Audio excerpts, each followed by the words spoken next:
Charles. Thank you very much. Wanted to welcome everybody, and especially Jessica Louis Brand. So John. I'm going to start dropping some links in here because before we get into this, I sort of want you to know that we've got some history here. So I don't really have the date, but if you go to this link, we first did a podcast. When was that, Jess? Do you remember? Quite a few months ago? Yes, we don't remember yesterday. No. We live now. We live in the present moment. Yeah, we do. So it was a podcast on biofield tuning, which was awesome. Yes, it was very fun. Yeah. And then I also am going to drop in links to Jess's website. Thank you, John. You're welcome. And then part of the reason, or the biggest reason we're here is actually we'll do Facebook too, right? Facebook is good. And then also SciTech. Yes, ma'am. See, thank you. She's the kind of person that, quite frankly, is a force to be reckoned with. I'm waiting. What are you going to say? So here comes SciTech. We're going to drop that link in there. Thank you.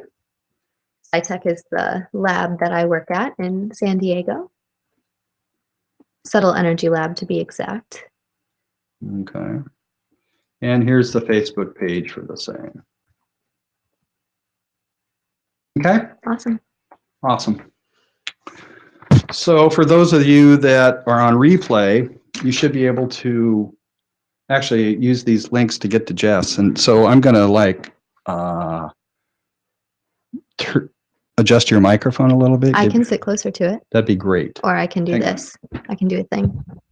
Actually, let me do this. Perfect. Do this, oh my gosh. Do this. Is that all right? Yeah. Good. The closer you get, the better. Okay. So anyway, we're going to be covering quite a few things today. And the biggest thing I really wanted to make sure we cover is thermography. Thermography. Yes, that's why we're here. Yeah. So yes. I first became aware of it probably a couple of years ago on the Alternative Health Tools podcast, worked with somebody else on this. And you might have something new to bring to the table. It's possible. Yeah, it's possible. Research keeps happening. It's very exciting times to be alive. Yeah. So how did you first find out about it yourself?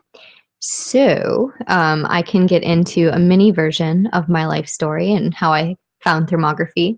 Okay. In the first podcast me and John did together, we kind of covered my whole journey from traditional medicine into alternative health.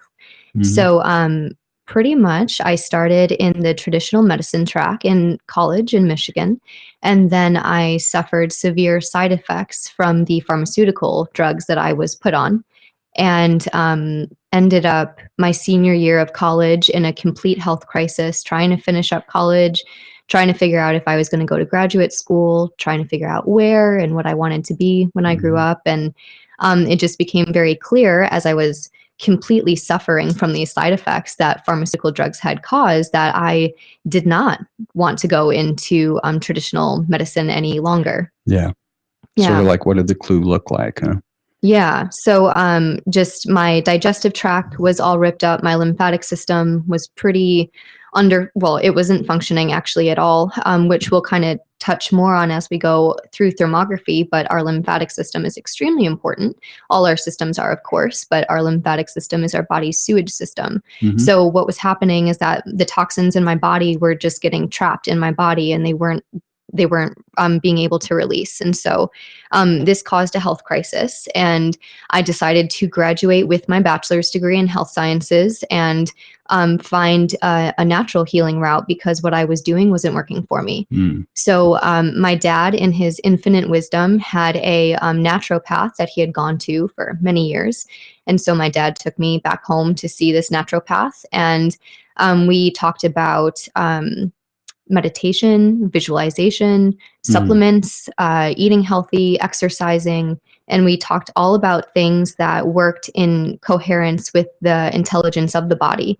And within 6 to 9 months, I was feeling 100% better. Awesome. And yeah, feeling better, running better, like my exercise improved, my stress went down. So it was pretty incredible. So at about the same time, I found a thermography company and was so intrigued, because I had just gone to college for, medical health and learning more about traditional medicine and scans and assessments and genetics and chemistry and biochemistry and everything. And I had never heard about thermography. And it was just such a simple idea, but such an amazing and incredible assessment that I was like, how was I given pharmaceutical drugs that are toxic to the body with many side effects? And I've never heard of something like thermography that is non-invasive, it's safe, it's preventative, it's holistic. It again works with the silent language of the body, which is heat.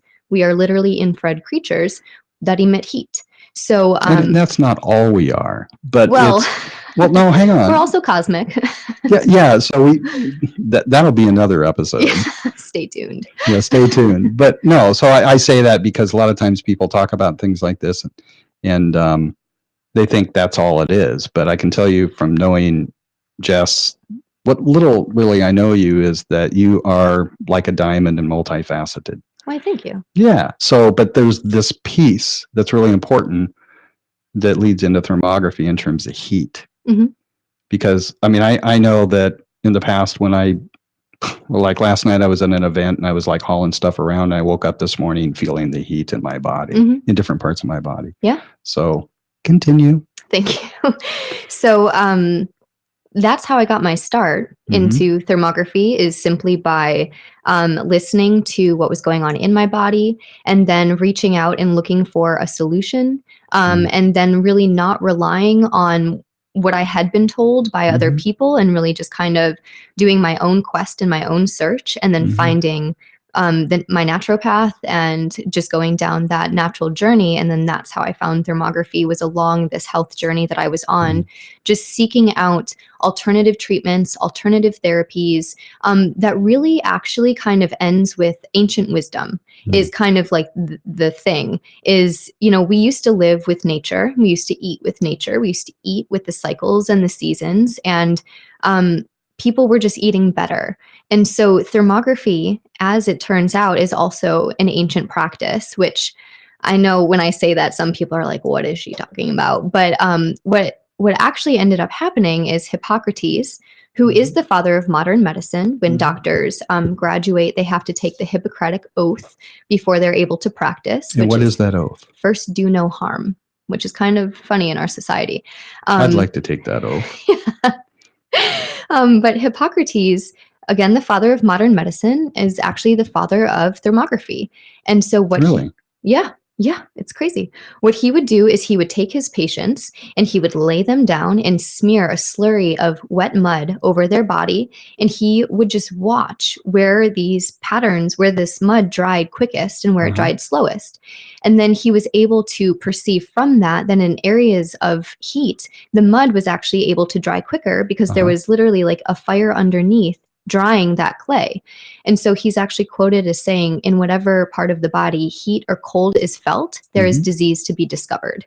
And so that's where thermography comes from. Ancient wisdom, ancient practice. Hippocrates is someone we all know because, again, doctors take the Hippocratic Oath. And it's just kind of amazing that they knew back then that fever underneath was actually making the mud dry quicker. And so then in the 1970s, it was redeveloped as night vision in the Army. And then thus... Really? Yeah. Whoa. Night vision. Yeah. So we went from 400 AD to the 1960s. Really? Like that? Just like that. Yeah. Awesome. Yeah. So it was first developed as night vision for the Army to find the enemy over long distances and at night. And so they developed night vision. And what it is it's an infrared camera, so a heat-seeking camera, searching and seeking for something that is emitting heat. So the wall behind me and trees and rocks and clothes don't emit heat, but we do. And animals do, of course. Anything that's alive emits heat. Just question, I mean, actually at any level, do living things like trees emit any kind of detectable energy? Oh, for sure. Yeah. But not heat. Not heat. Okay. Yeah, not specific to thermography. Yes. So that once again is another episode. That's another episode. Yeah. Anything that's alive definitely emits an energetic field, which is different than what we're talking about today. Okay. Yeah. There's so many measurable things that come off the body, including magnetic fields and brain waves. But for today's instance, we're just talking about the heat that is emitted by the body. Yeah, that's cool. I didn't actually know that history. That's wonderful. Yeah. Even though I had you on the podcast months ago. Yeah.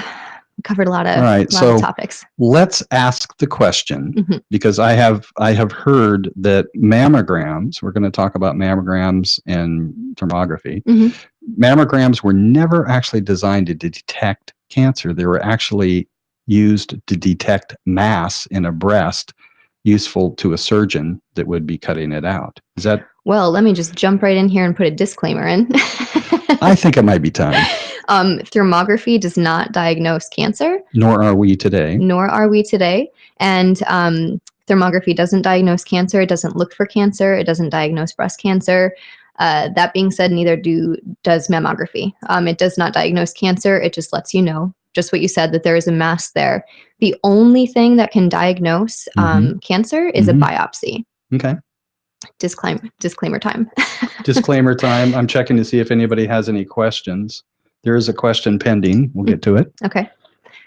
So mammograms, I guess I'll just kind of jump right into mammograms. Absolutely. So for my male audience who don't know what a mammogram is, I can talk about that. And to my female audience, you've probably maybe experienced a mammogram in your life, so you already know. But for the males here, a mammogram is putting your breast tissue in a vise that then squishes your breast tissue at 40 pounds of pressure per square inch. Really? While radiating it at the same time. At the same time. So that innately, if you just kind of close your eyes and check in with your body, that does not sound good. It doesn't sound like it feels good. It doesn't sound like it's a good idea, because in what instance would be crushing tissue to assess for it good? You're actually manipulating the tissue. So I have never had a mammogram. I will never have a mammogram. I've been doing thermography for about 7 years, and I have done thermography the whole time. I've screened pretty much everything in my body. The limitations that we do have, of course, because with everything there's limitations, is we're unable to see the brain, and we're able to see certain organs that are deep within the body, like the prostate in males. You can't. No, because the so brain. It's not for men. It's not good for prostate detection of heat. No, because it's just too deep inside the body. We are able to scan pretty much every other area of the body, because wherever there is heat in the body, that will begin to affect the skin. And we refer to that as the cutaneous referral area for that organ. Right. So a lot of women who want to avoid the compression and radiation of a mammogram will choose thermography. But I cannot say to them, choose thermography over mammography. That's not my place. It's a personal decision that you have to make. So what I just try to do is educate women and empower women to know that they have an option when it comes to a medical assessment. Because I think in our society, we just kind of give our authority away to people that we think know better than we do. And I'm just putting that in quotes. But the thing is like, doctors are humans, and humans make mistakes. And the doctor that prescribed me pharmaceutical drugs when I was in college, I don't think he meant any harm, but I mean, my digestive tract and my lymphatic system were destroyed. And I was actually quite concerned about my health and my life after that. So people do make mistakes. And so I think just listening to your own intuition and educating yourself and doing your own research is the best way. Yeah. And we do have a friend of ours that is a proponent of teaching the mind to watch the body. I mean, that's what I teach people in my health.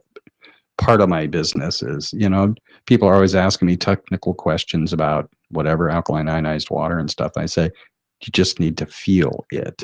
How does it feel? Yeah. I always tell people that they're their own best doctor. Yeah. Like, when something's wrong.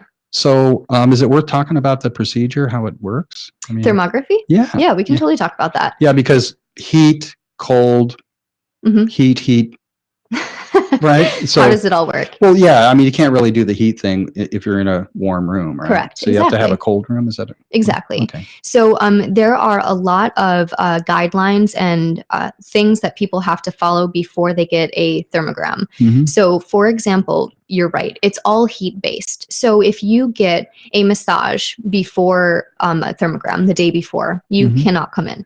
If you get a sunburn, you cannot come in for a thermogram because any of these body treatments or damaging the actual skin that's going to skew the study, because then it won't be accurate, because it will be your body reacting to what's happened to it rather than what your body looks like at homeostasis. So before someone comes in, when they make an appointment, I send them all these guidelines. It's called the do's and don'ts before your thermogram. I have them read through it. And then when they do come in to see me, I check to make sure they've gone through it. Because some people are like, oh, I just got acupuncture today. And I'm like, okay, let's reschedule. So it matters because it's moving chi, it's moving blood flow, it's recirculating energy on all accounts. So if that is happening, again, we are seeing your body react to a treatment. We are not seeing your body as it is at equilibrium. So you want a clean baseline. We want a clean baseline, exactly. Awesome. Yes. So that makes total sense. Yes. And so then when my client comes in to see me, I have a privacy wall that's set up. And then as I'm going over their medical history, they're actually standing behind my room separator. They're undressed from whatever area of the body we're scanning. So if we're doing a breast scan, their hair would be up, their arms would be away from their body, and then they would be undressed from the waist up. This is to make sure that there's no artifact put on them by their hair if it's down, or a necklace, or a bra. That's all holding heat onto the body. So they acclimate to room temperature for 15 minutes. 15 minutes is about the time it takes the autonomic nervous system to equalize and come back to normal. So during this time, we're going over their medical history. So they're not bored and standing back there. I'm just getting a very detailed medical history of what's been going on with them, what treatments they do, what supplements they take, how well they sleep, what they're eating, their bowel movements, any issues, any accidents, any injuries, etc. And then once that 15 minutes is up, then we begin the thermography assessment. And then just to note that the room is temperature controlled. It is between 68 and 72 degrees at all times. No, that's not too bad. It's not too bad, no. I was imagining like 35 degrees. No, because then we would see your body shiver. So we would see your body begin to try to warm itself up. And so we would see a different response just on the other side of the spectrum. So it's very important that all of these things are followed so that we can get an accurate assessment. Awesome. Great. It looks like, we're going to talk about dangers of overdiagnosis and also overtreatment. You want to talk about that a little bit? Yeah. So one of the things with mammograms that's kind of an issue is that they overdiagnose DCIS, which is also called ductal carcinoma in situ. DCIS is kind of a confusing diagnosis for a woman because it's called stage 0 cancer. And so stage 0 cancer, that's what DCIS is also known as. And so that's kind of a confusing statement because on one side it's stage 0, so you're relieved, but then there's also cancer in the title of the diagnosis. So you're like, do I have cancer? Do I not have cancer? And it's just kind of puzzling. What DCIS is it's abnormal cells that could lead to cancer down the line, maybe. Science actually has no way of knowing. So what is happening is that women are getting mammograms, they're getting diagnosed with DCIS, and then they're getting all of this treatment when their DCIS might not have turned into anything down the line. So women are getting double mastectomies, chemo, and radiation, which are drastic and severe reactive measures when they might not have had any sort of, major issue that might have not evolved into. And got to be careful here, but that's probably under the guise of preventive. Yes. But it's sort of like, I work with filtered water ionizers. So people are really big on RO. So the problem with RO, it takes reversed osmosis. Yeah, thank you. Is it takes all the minerals out. Mm-hmm. So what you're actually doing is treating one kind of health condition. Mm-hmm. Okay, great, all the crap's out. That's fine, but you're trading in for another one. Yeah. Which is demineralized water, which the body can't even deal with without pulling it from the bones and teeth. Yeah. All right, so it's like that. Yeah. You're treating one thing for another. Yeah, exactly. And so what you just kind of mentioned with prevention is that's why thermography is so valuable. Yeah. Is because when a woman comes into my office, or a male, and we discuss their medical history and their thermogram, their report is written by a medical doctor. So I'm in no way treating or recommending. It's all coming from a medical doctor. You're simply providing the data. Mm-hmm. I'm providing the data, and what is in the report is suggestions on how to either stay healthy if they're already healthy, or improve their health if we see something that's irregular in the body. So this will include lymphatic drainage, switching up the diet, maybe getting more sleep, lifestyle changes, hormonal balancing. So all of the recommendations and suggestions coming from these medical doctors are, again, all in line with the body's innate wisdom on how to heal itself. Yeah. When you dry brush your body, you are helping circulation, you are helping vitamin absorption, you are helping the lymphatic system. And so all of these things are not just good for breast health or women's health, they're good for whole body health and all health down, like, forever. So I always say the difference is when you get a mammogram, it says positive or negative, and we'll see you next year. But it doesn't tell you, okay, we saw this, kind of unusual pattern off the lymphatic system. So maybe if you dry brush, that would be a good idea. They can't see that because they're looking for a structure. They're looking for something that exists. We're looking at the physiology and the function and the blood flow. So we're able to see, okay, there's this kind of unusual pattern, and it looks like it follows the lymphatic system. So if you do some sort of lymphatic practice, not only will this help your breast health, but it will also help whole body health. Awesome. Yeah. So it's all about prevention. It's all about wellness, and it's all about just living vibrantly and just at your optimum healthiest. Great. So I'm going to look out here to the audience and say, I don't know about you, but I could see Jess doing a couple more episodes on exactly that in terms of brushing. So if that's something you want to hear, why don't you just in the chat, just let us know. Just type it in there. We want more. I want to know what the heck she knows. All of it. Brushing is fun. It's great practice. And then I wanted to touch on something else. Yep. With it was going back to mammograms and the overdiagnosis, because it's an overdiagnosis issue, but it's also an overtreatment issue. And the overtreatment issue is, of course, what I mentioned, getting a double mastectomy when you have DCIS, when it might not evolve into anything down the line. And then, everyone asks me, do I have, my own personal cancer story? Because everyone asks that, because everyone wants to know. Oh, yeah. Yeah, because everyone wants to know that, like, your thermographer has had some sort of experience in their life. And you have walked the talk. Exactly. Yeah. So what happened, and this is my own personal story, backed up by testing and research and everything. My mom first didn't really believe in thermography because she had never heard of it.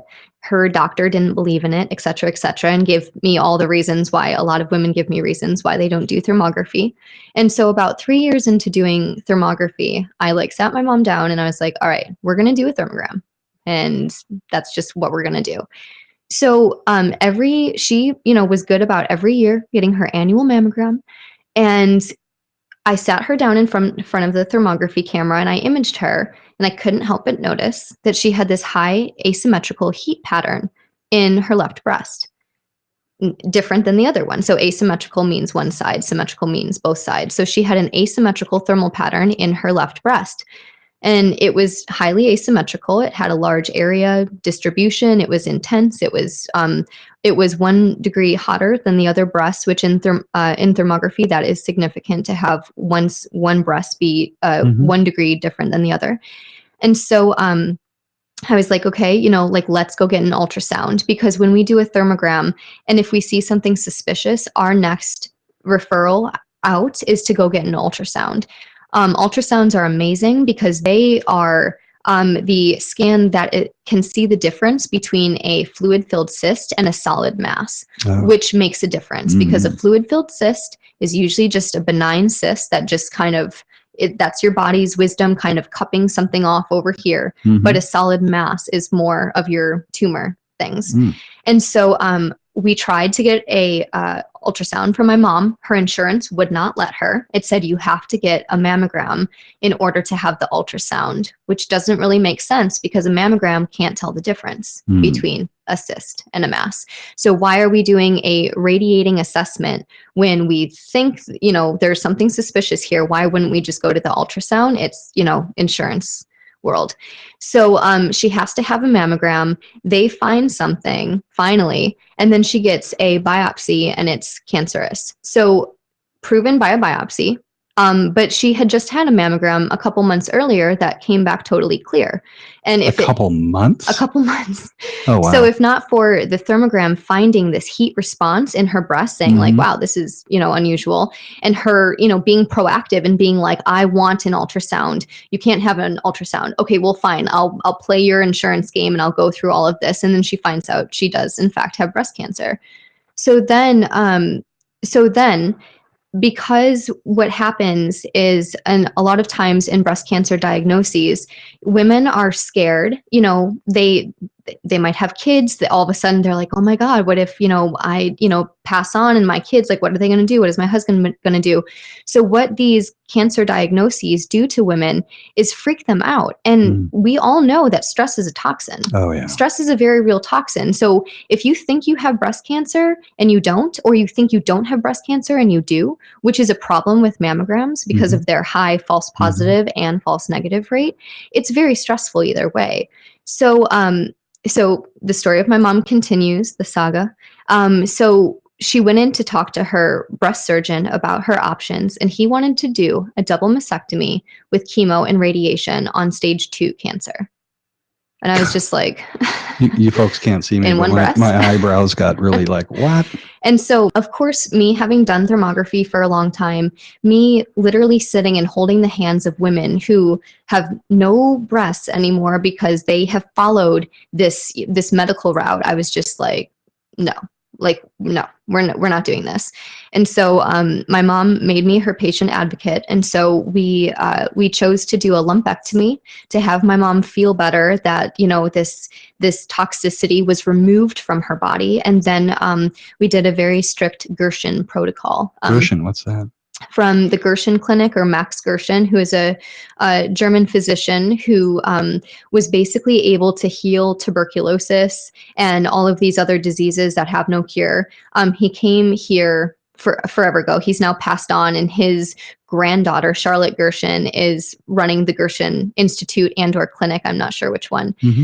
So we have the Gerson Institute here in San Diego, and we have the Gerson Clinic in Tijuana.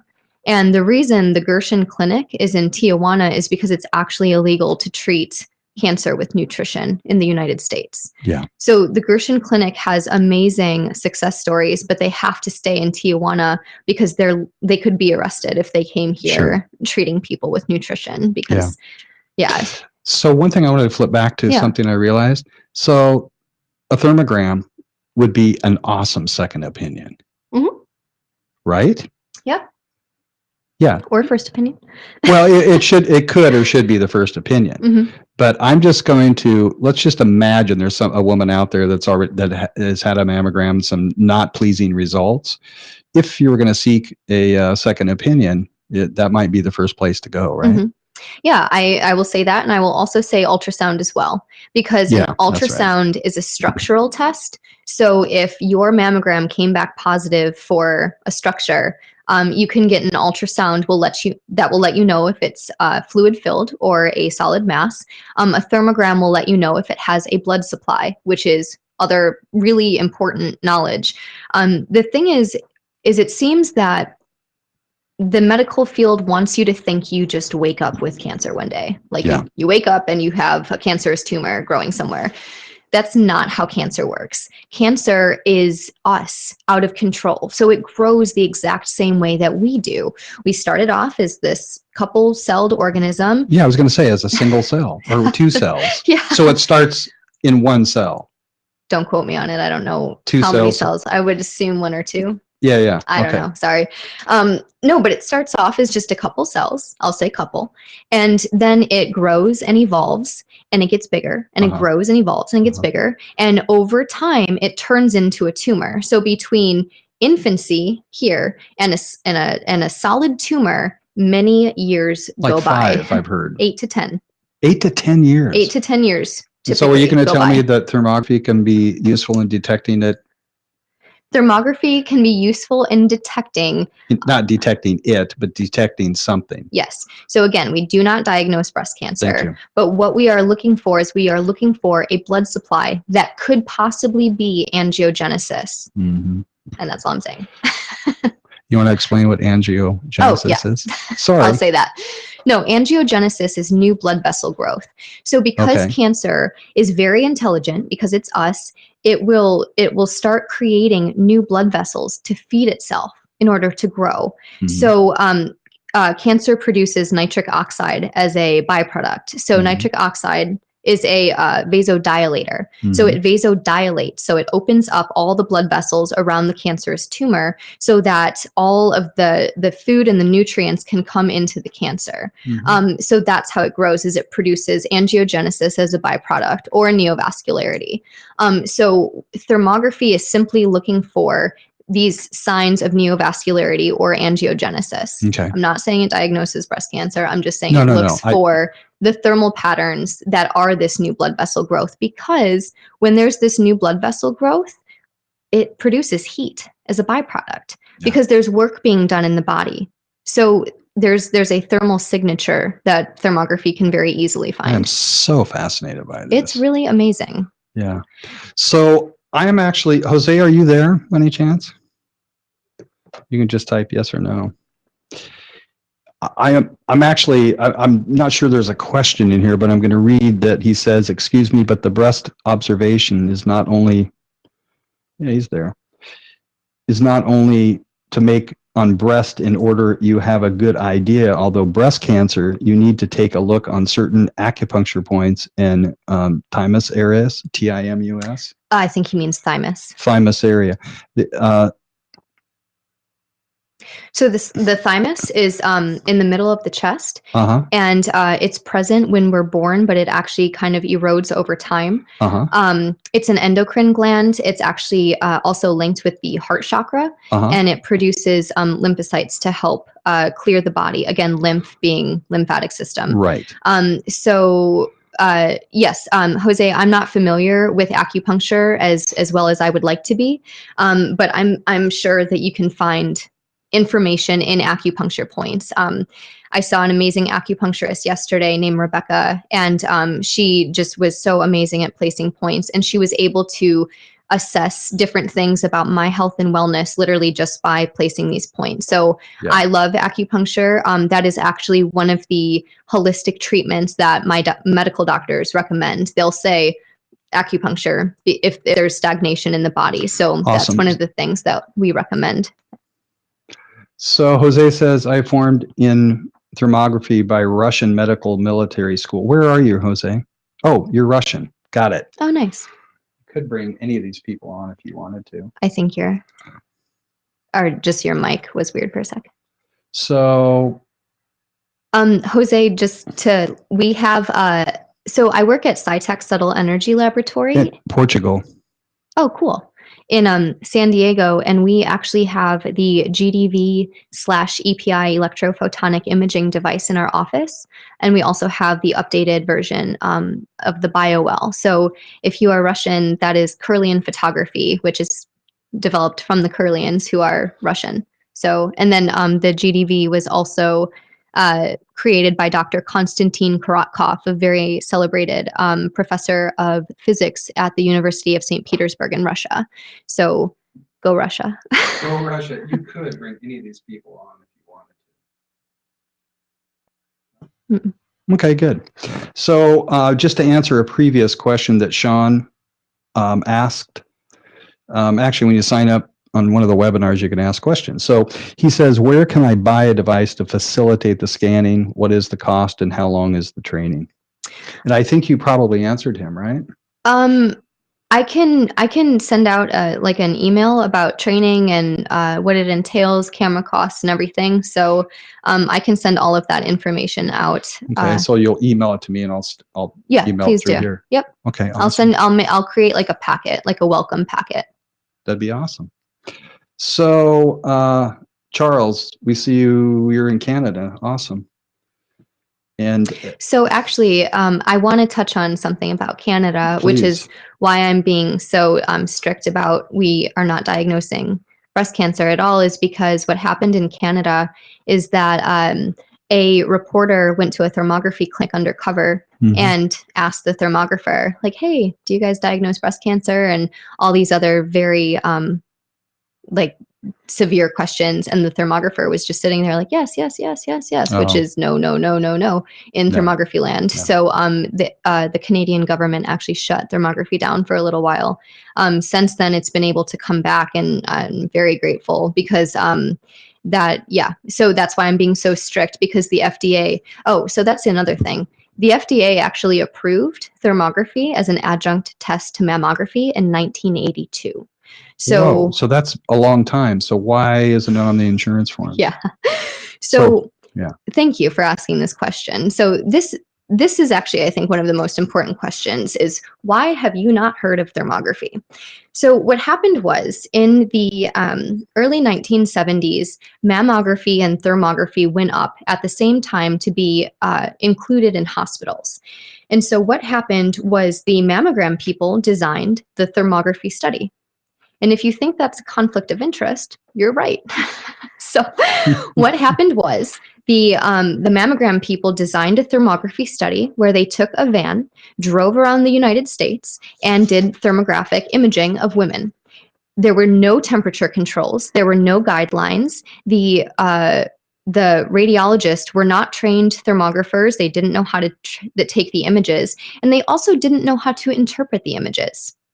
So when they got all the data back, it showed that thermography had a very low sensitivity and a very low specificity, and it should not be included at all, ever. This is a study done in the 1970s that, again, was a giant conflict of interest because it was done by radiologists who were not trained in thermography, not trained to read thermography, and no guidelines or protocols on heat were followed whatsoever. This is the study that your medical doctor will quote when he says thermography doesn't work. Oh, okay. He is referring to this study. Since then, there are over 900 peer-reviewed articles on breast thermography alone. If you go onto PubMed.com, I think. Yeah. If you go onto PubMed.com and type in breast thermography, you will, I think, find 7 studies on the homepage showing that breast thermography has an average sensitivity and specificity of 95% or above. Keep talking while I look this up. John, will you check Facebook Live to see if that's on? Yeah, I was going to do that. Because it doesn't look like it. Doesn't look like it, but we'll put it back on. So, and actually something that I can just read, because I like reading my sources just because I want to be quoted correctly. So what was the search phrase? Breast thermography. So John is going to PubMed right now, and we're typing in breast thermography. Well, I typed in BRET. It's close enough. So you're basically saying pretty much all these articles? Yep. So number 1 is about breast thermography. Number 2 is about breast thermography. Okay, and he just switched the page. But basically, you get my point. There's a lot on breast thermography. Yeah, for all those people that don't know how to search, here's the results. Okay, and I wanted to just read a couple that I had. Yeah, please. So Caloric et al., which are scientists, found thermography to have a sensitivity of 100% and an absence of false negatives seen on a mammogram. A false negative is when the mammogram says you don't have cancer and you do, which is not good. A study that was published in 2008 in the American Journal of Surgery found thermography to have a 97% sensitivity. In August of 2016, This was published in Engineering in Medicine and Biology Society. They found around 99 specificity while having 100% sensitivity. This indicates a potential breakthrough in thermographic screening for breast cancer. Their words, not mine. Another study published in the Journal of Medical Signal and Sensors concluded the benefits of thermography are a chance of treatment is increased to about 99% because you're finding something early. You're finding indications that there might be something going on early. And then it also found breast thermography to have an accuracy of about 90%. In addition, researchers have shown that thermography can increase the life expectancy rate. They are saying this because not only does thermography help assess if you have something irregular, it also lets you know how your overall health is. Because if you are very inflamed or very toxic, we'll be able to see that on a thermogram. So getting a thermogram isn't just for women, it's actually for whole body health for everyone. Well, I'm a man. Yay, it's for you too. Yeah. So no, I'm just like going, awesome. I want to experience this. Mm-hmm. Well, it's more than experience it. I actually think I need to be scanned. It's just a good idea because if you get a thermogram, even if you're healthy and you're like, I don't need one. Right. You do, because if we know how you look when you're healthy, if something ever happens to you down the line and you're like, man, I wonder what's wrong in my body. I wonder what I looked like when I was healthy. Then you can compare that study with your baseline. So, and then another thing women ask me is, oh, my friend already had breast cancer. So what can thermography do for her?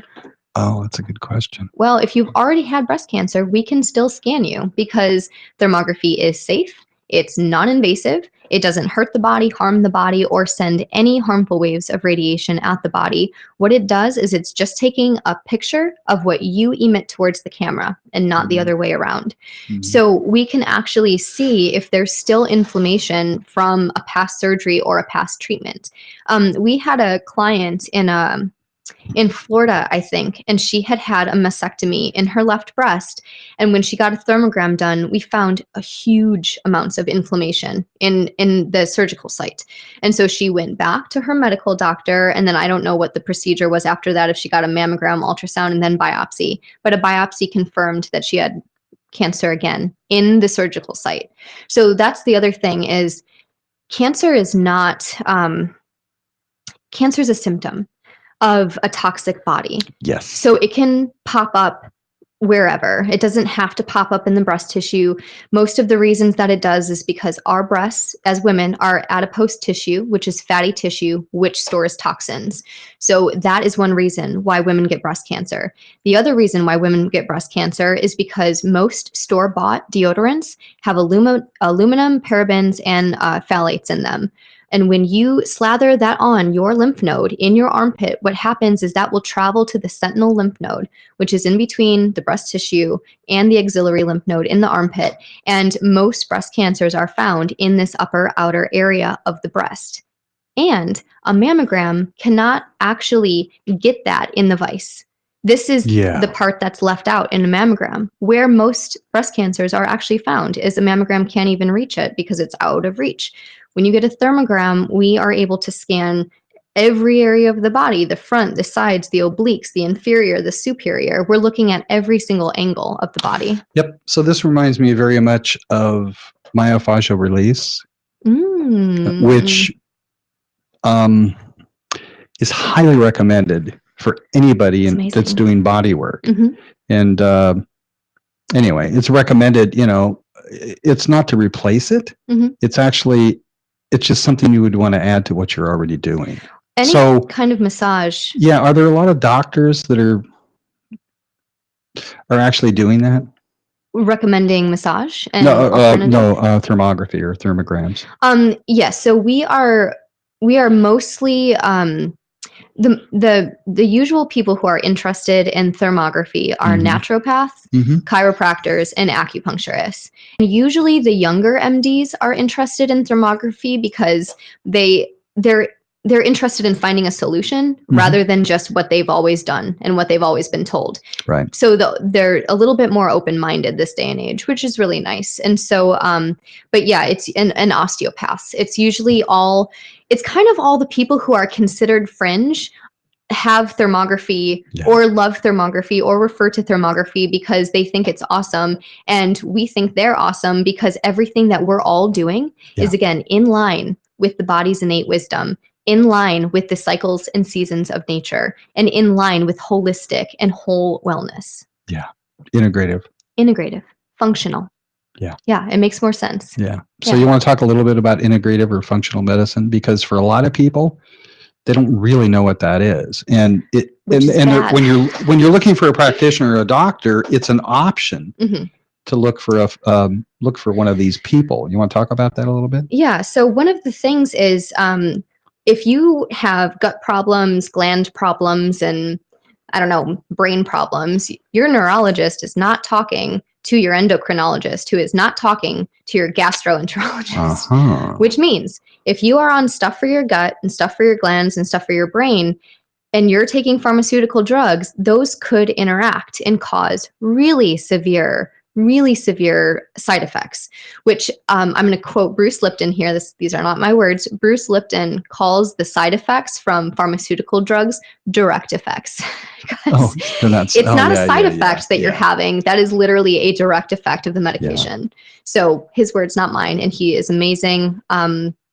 The Biology of Belief is his book, and he is so incredible, highly respected. Epigenetics, realizing that our emotions are actually what is turning genes off and on in the body. So your mindset literally controls your chemistry. So it's called epigenetics because it's above genetics. So we are not victims of our genetics. We can actually rise above that and come out of that well. Awesome. And vital. Just keep talking while I put up this link. Oh, okay. John's grabbing the Biology of Belief by Dr. Bruce Lipton. It's just part of it is for people that are going to be watching the replay, they can just just jump right into the, just grab the links and be done. Wow, what a beautiful cover. Mm-hmm. That's awesome. Unleashing the power of the conscious. Or subconscious or consciousness. Power of consciousness, matter, and miracles. Let's do it. It's an amazing book. You're going to put me to work putting all these links in here. Well, actually, so that's part of it, is doing your own research. Yeah, exactly. When I got well, obviously I had the guidance of my naturopath, but I mean, I was Googling everything. Mm-hmm. Everything. So my goal in life is to just educate people and empower people so they can take health back into their own hands. Well, let me just say two things. Yes. People stick around because there's a special offer coming, right? But you are always welcome around this camp. Well, thank you. Whether it's video or Alternative Health Tools podcast or whatever, because you're awesome educator. And I understand your mother may be listening. Hi, Mom. Yeah. So she's awesome. I mean, hello. She's like one of the most respected practitioners of her type in the Southern California area, actually. Thank you. I appreciate that. Well, it's true. You should say, oh, you're just saying that because it's true. He's just saying that because it's true. So. Did she write? Hi, sweetie. Hi, Mom. Does she want to come on? Maybe. Yeah. It would be so nice to bring somebody on. I don't know. Well, let's. I'll invite her and we'll just blow up this thing if it doesn't work. She's been invited. We'll just see if this girl's got something. See if her mother's a chip off your own block. My mom's kind of awesome. I'll bet. So is my dad and my brother. You've been invited? Oh, look at that. Oh, gosh. Mom? Are we on TV? Mom. But she's trying. What is that? Are you working on a car or something? I don't know. Oh, there she's coming. Hi, Mom. I'm not sure the mic. Is that Dad? Yes. Oh, the mic's not on. Oh my gosh, this is awesome. My parents are on. Yeah, the mic's not on, or it's not working or something, but Dad will probably figure it out. Do you know sign language? Oh, that's good. Okay. 2 thumbs up. That's good. Great. I think my dad is working on things right now. He's Really? a computer whiz. Yeah. Awesome. So anyway, you must be proud of her? Definitely. Definitely. She said definitely. We miss her. So you can actually type things. Oh, well, that's cool. Hang on just a minute. What? Try that again. Because I don't know. Oh, hi, Dad. You're on. You're on. It was I'm on. it was my fault. Sorry. Whoa. I think you can talk. Okay. Yeah, you don't have to type. You can talk because we can hear you. What is she Okay. saying? Yes, Mom. we are definitely proud of her. She's very knowledgeable, very Yeah. smart at what she's doing. She loves it. Well, and usually this comes about from excellent parenting. So thank you very, very much. Oh, no problem. We do like to take a bit of credit. Just a bit. They do. That's true. Yeah. They deserve it. Yeah. Awesome. So I'm just imagining that Jess, when she was like a little kid, was like Miss Curious about everything. I mean, when did she first start getting involved in science and medicine? I mean, did she have a chemistry kit? You know, she had a science teacher that she really enjoyed, and the science teacher told her that you're going to go far. You're going to go far with this. I And think she she's just has. getting started. Yeah. Yeah, definitely. Yeah. So what's your first memory of her interest in all this? I mean, she showed me a picture earlier of her at the age of 2 or 3, or maybe you could clarify that, a picture of her and a unicorn. The baby picture that I. Oh, with a stuffed animal or something like Yeah. that? Yes. It's my stuffed animal unicorn. Yeah. So I'll bet it all started right there. That's Pretty what I much. think. Sparkle stories. Yeah. I think that was it. Definitely. Yeah. No, I think I was just always curious. Like, always. Always do you in have search any- of something. Always in search of something? Yeah. I Always think in search of something. Mm-hmm. Awesome. Do you have anything you want to add to this at all? No, I think she did a great job of presenting. Yeah. No kidding. And Mama, I kind of talked about your cancer diagnosis. So if you wanted to mention like just, going the natural way, because I think a lot of women are scared to go the natural way and just use nutrition as something that can actually cure them. So I know, well, actually I have to be careful probably of that word too, but you did get a lumpectomy, and then we did the Gershon diet. And so do you want to speak to that at all, or just how you kind of, I don't know, like trusted your body's wisdom that you would get better? Yeah, I think women shouldn't be afraid of an alternative. I think that the society is having us do certain things, the medical route with the mammograms, just because it's been done all along. And so why go a different route and choose something else when that could be so foreign? So I think that if women open up their minds to what you're doing, another alternative, that it'll definitely make a difference in their lives. There's a quote that I like a lot that says the most dangerous phrase is "we're doing it because we've always done it that way." Exactly. And it's like the most dangerous phrase, because if you never look outside the bubble that you're already in, you'll never learn anything new. And so I mean, especially because food is so, like, food is everything. What we fill our body with literally changes the makeup of our body. So if we're eating really good and eating an alkaline diet full of dark leafy greens rather than a diet that's fast food, greasy food that creates an acidic environment, then we're creating a terrain of health and wellness. But if we continue to fill our body with like salt and sodium and sugar and, lots of red meats and dairy, what we're doing is we're creating an acidic body, and that's the type of body that like cancer can grow in. Cancer actually cannot grow in an alkaline environment, which is why the Gershon therapy is so amazing, because they pretty much take out all of that stuff, and it's only vegetables, juicing, and just really healthy. I agree. Definitely. I mean, you are what you eat. You totally are. Sure. Yeah, look at Jess. I know. She is what she ate. Yeah. Awesome. Well, thanks for coming on, Mom, and chatting with us. You're welcome. That was fun. And thanks for having her. Please thank your husband too. Yeah, you guys just killing it over there. She's coming home for Christmas. We get to see her for Christmas. We're so excited. Nice. Thanks, All right. John. Thanks for jumping in. Bye, Appreciate Mom. it. Bye, Dad. So that was cute. Thank you. Yeah, you're welcome. I mean, you come from good blood. They're good people. Yeah. I'm a fan of them. Well, that's good. Because you just came from them. Yeah, all right, so let's wrap it up, and we're at almost an hour. And let me go back to the chat window or the questions and see if definitely proud of her and miss her. Yep, that's what she said. Okay, great. All right.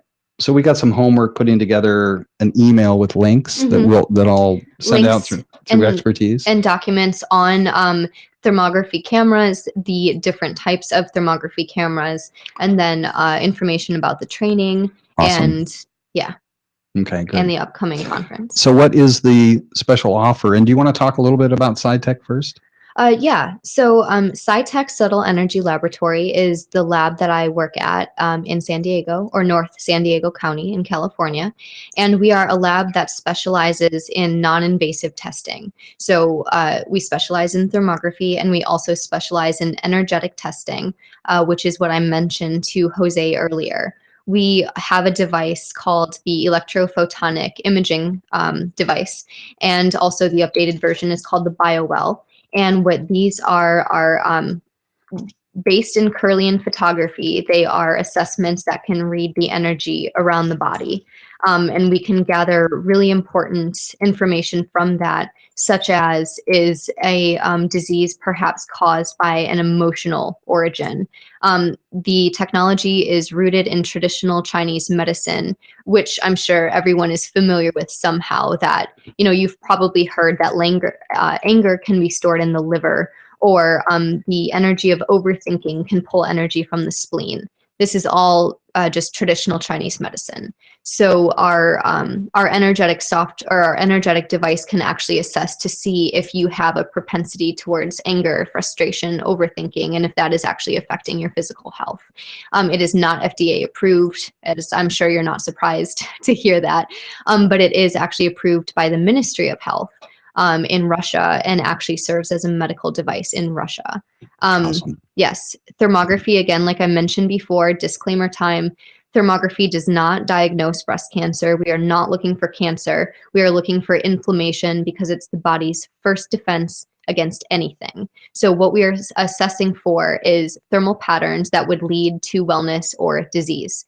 And then we are able to help you stay well if you're well, or we're able to help you curb your pathway to wellness. And then, so that's what we do at SciTech. And then our offer to people who are listening in to this talk for October 2017, we are offering 20% off of our thermograms in order to honor Breast Health Awareness Month.